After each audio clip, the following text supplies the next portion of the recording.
Welcome back to the parking lot preview. Here we are at McKeon Park in the parking lot again. Today we're in spot 36 here on June 30th. It's a wonderful Friday, beautiful skies, great temperature. I'm here, Mike Maynard, here with Matt Coates. Matt, how you doing today on this wonderful Friday? Good. Last night was a tough one. Tough pill to swallow here in the same stadium watching the game. But you know what? I woke up. It was Friday. Ready to start the weekend. It's great weather. So I'm excited. Really can't complain too much. I mean, yeah, rough game last game, but we're moving on. We're on to a new game. Speaking of that new game tonight, we got the Hyannis Harbor Hawks taking on the Bourne Braves. Hyannis coming in 8-7-1, Bourne almost the same record, 8-8-1. Both teams tied at third or fourth place in the West, whatever you want to say, with 17 points right now. So big game for either team to get a win. Hopefully Hyannis can take it home, obviously, but we're looking for a pretty good matchup with two teams with very similar records. Yeah, last time we were in Dorn Park, it was a tough one, low-scoring game, but Bourne got the W in that matchup. And as you can see, the standings are neck and neck right now. And for two teams flirting with 500 so far this season, this is honestly a must-win game for the Harbor Hawks. Be great for momentum. We're going to back up 2 games over 500, continue rolling. I think it'd give the team some confidence, and give the team some mojo, and hopefully they could roll forward and stack some more wins. Because right now they're in a bit of a precarious situation, Mike. Yeah, you talk about that last game last night that we kind of touched on a little bit. A 0-8 loss to get to it last night. It was a brutal game to watch, honestly. I mean, you can't really sugarcoat it too much. It was tough. Offense wasn't really clicking. Pitching wasn't really there. Just a tough game overall for the Harbor Hawks. But, as Coach said a little bit ago, flush those games out, move on to the next ones. It's a long season. There's 44 games for a reason. You got to move on. You're playing games every day, and you can't dwell on the past too much. Exactly, and you said it, 8-0 loss. And for a team who prides itself on pitching, giving up 8 runs is clearly not what you want. And obviously the offense was surprised. They expect their pitching staff to go out and dominate, and when they didn't, we just didn't have it last night. Yeah, unfortunate. But you look at Bourne, who we're playing today. Bourne had a rough game as well last night, coming off a tough loss to YD, 4-0 loss for them. So both teams coming off a rough loss where you aren't scoring any runs and giving up a little bit too many. Bourne obviously only giving up 4 is not terrible, but both offenses struggling at least in their last game for both of these teams today. So hopefully we can see some better offense out of these two teams. And the pitching matchup, though, we'll get into in a second here, but I think the offenses have been struggling as of late, and especially with the Harbor Hawks. We touched on that in our story about the first third of the season. Lowest batting average in the Cape League to start the first third of the season. Got to really get the bats going, pick things up, and tonight should be a good opportunity against Bourne. Yeah, definitely. And I know some teams say defense wins championships, and that can be said about pitching here in baseball and here in the Cape League. But at some point, you got to score some runs. And with that lowest batting average, if Hyannis expects to do some damage, make it to the playoffs and go far, they got to get those averages up and get more hits. So hopefully tonight you can do so. Very interesting, though, seeing two teams who just got shut out the night before, both of them. I think both us and Bourne, should come into tonight with a hunger, and maybe we'll see some runs in the first inning, Mike. Yeah, for sure. But, to see that, we got to see some rough pitching. But let's get into that pitching matchup right now. For Hyannis on the mound, Jamie Arnold. He's one of the staples of this pitching staff for the Harbor Hawks. Maybe the best pitcher on the team so far. Freshman lefty out of Florida State, 6 appearances so far. So pretty usable all the time. One start, though, with 9.2 innings pitched, 15 strikeouts, though. Maybe the best strikeout guy on Cape Cod as a freshman. So obviously really good stuff. With a 1.86 ERA, which is what you love to see.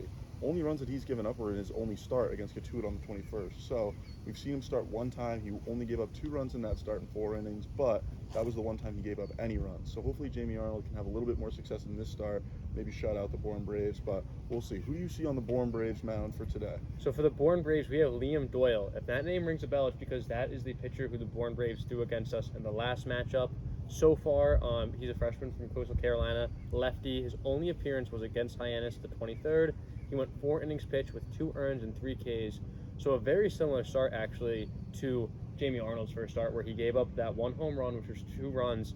And it's worth mentioning that was against a Katuitt team who at the time had lots of draft-eligible players who have now left the Cape. So that wasn't against measly competition. Jamie Arnold faced, at the time, and I think still, the best team in the league in Katuitt Kettleers, and he did very well. So hopefully tonight he can come and give us that same performance, but he's going to have to do so and outduel Liam Doyle out of Coastal Carolina, who, as we saw before, has the tools. Yeah, definitely. 2 freshmen, too, which is an interesting matchup. 2 young guys getting the start on the mound for both teams. And like we said, both teams coming off shutouts offensively. Looking to see a pretty high-scoring game and maybe see if those freshman pitchers struggle a little bit. But hopefully Jamie Arnold can keep his success going. So with that, we'll hop into last night's player of the game, which was a pitcher for the Harbor Hawks.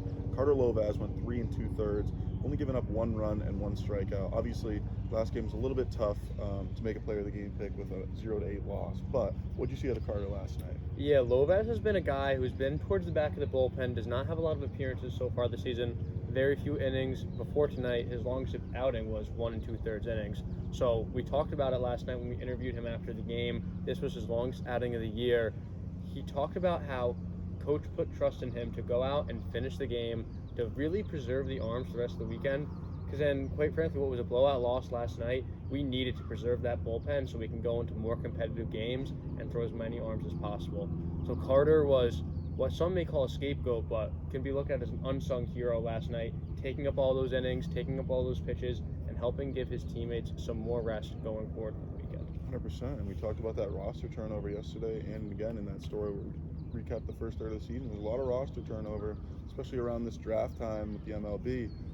So getting those pitchers that can really eat some innings for you are huge. So player of the game, obviously maybe not the biggest stats and nice strikeouts or anything like that, but a solid game for Carter, and he won player of the game because of it. But on that note, I think we should hop into tonight's player of the game picks. Matt, who you got for the Hyannis Harbor Hawks player of the game? Yeah, tonight I have Mike Sirota. I think as shutout last night, we need the bats to get going, and if the bats are going to get going, Mike Sirota is going to get going. He's hitting 300 for the team so far, always in the top half of the lineup for Hyannis. He's one of our best players offensively and defensively. I think he has the best arm on the team from the outfield. We've seen him throw 2 guys out at home, so maybe we'll get some more defense out of him tonight, but I'm really looking forward to him to step up at the plate, get at least 1 extra base hit tonight, and help bring in some runs, get some momentum on the base paths so Hyannis can get some runs on the board tonight. I love that pick. I think Mike Sirota is a great pick every game, honestly. He's a super solid hitter, obviously up and down the lineup. He's been everywhere, and like you said, great arm in right field, center field, wherever they put him. So great pick. For me, I'm going to have to go with the guy who's been hot as of late and then maybe cooled down a little bit. I'm going to go with Cam Smith, third baseman out of Florida State. He's got Jamie Arnold on the mound, his boy from Florida State. I think he's going to have that mojo going. All right, I got to produce for him, get him some run support. And like I said, he's been hot as of late. He was first hitting out of the leadoff spot. He had 2 home runs to lead off 2 games and maybe cooled down a little bit more down to normal, but Cam Smith's normal is better than most people's normal. So I like to see Cam Smith get the bats going. Like you said, 2 shutouts for both of these teams. The bats got to get going. I think Cam Smith's going to have a big game tonight, and I look forward to hopefully seeing some production from the whole lineup, hopefully. Yeah, and what people might miss from that terrible game last night, Cam Smith had a double, so he kept his extra base hit streak going while it was a quiet night for the bats. I think he was 1 for 4, but Cam Smith still legged out a double. So while he's cooling down to hit extra base hits, which is phenomenal if that's what we're considering cooling down. So I think that's an excellent pick. If the bats are going to get going, Cam Smith is going to get going. 100%. I think that's great analysis by both of us. We got a great game ahead of us. 2 teams, very similar records like we mentioned earlier. 2 teams in the same spot in the West. This should be a really fun one. Beautiful day outside as well. We'll see you at Doran Park. And on behalf of Matt Coates, I'm Mike Maynard. Go Hawks. Go Hawks.